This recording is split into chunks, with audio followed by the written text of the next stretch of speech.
I heard a preacher say one time that we have a tendency to live between that space between the claps. When people clap for you, and you live your whole life in that little space, and you think that you're only as good as that space. So if they're not clapping, you're not doing good. If they're not clapping, you're not validated, and it makes you want to give up, because that's your basis, that's your fuel, that's your gasoline, that's what gets you going and fills you up.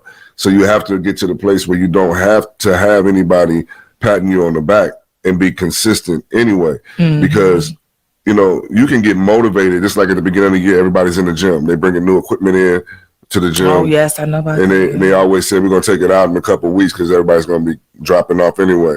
But you can have that short term blast of energy, but it means nothing. Long term consistency will beat short term intensity.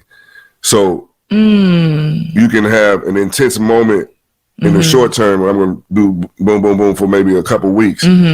But if you overwhelm yourself trying to do too much at one time, in that analogy, then you have to slow it down and say, maybe instead of trying to do this every single day for the rest of my life, maybe do it 3 times a week and get consistent with it. And then I can build from there. So consistency is the key to it, and you have to have your own motivation and encourage yourself, pat your own self on the back.